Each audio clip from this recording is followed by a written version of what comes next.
Hey, it's Dave Wyman. Welcome to Football 101 on the heels of the Seahawks' most complete win by far. I thought coming into the Philly game, they had not played a complete game all the way through. First half, second half, offense, defense. This was a complete team victory from start to finish. And really, I thought a lot of this had to do with how the offense started in the first quarter and first half, and then how the defense responded in the second half. And what we're going to look at, first of all, Seahawks win 24-10, so just a fantastic. Now all of a sudden you think, hey, this team is a Super Bowl contender, having beat Philly because they're really good. But what we're going to look at is a second and goal play with 9:46 in the third quarter. And this is the first drive of the second half. 11 plays, 75 yards.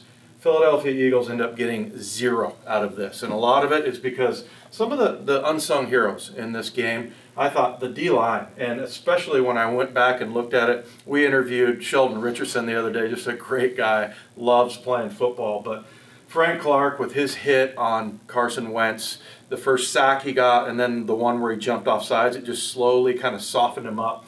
Quentin Jefferson had a great game as well. He had the spin move going. He had a hit on Carson Wentz where he ended up completing a long 51-yard pass, but he was still in the backfield. And then Sheldon Richardson is like, you know the movie 300 or Clash of the Titans where they release the Kraken, or the guy that's like the big bad dude that's going to whoop everybody? He was like that on this drive. He was just chucking guys to the ground. He has a little arm move where he just kind of clubs a guy.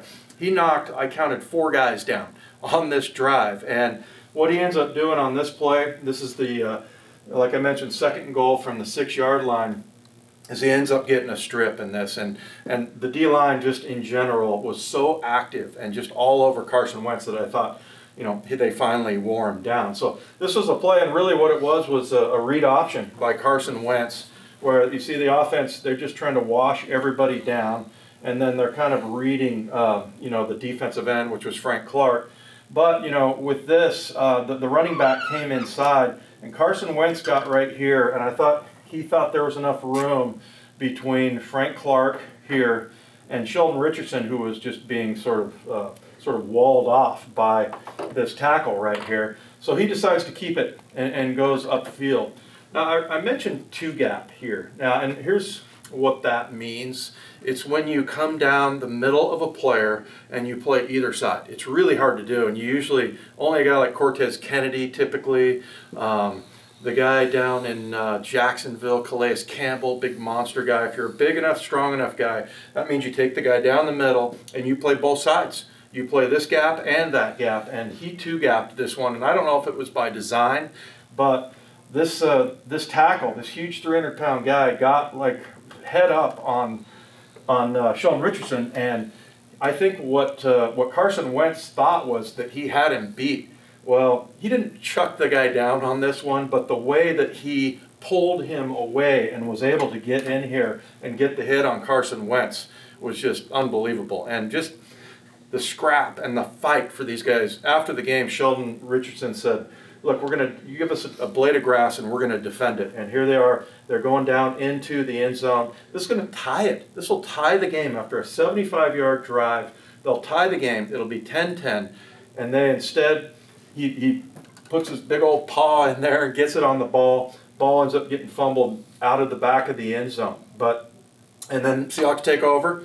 They go 80 yards, score a touchdown. Now it's 17-3 instead of 10-10. So this was by far the biggest turning point.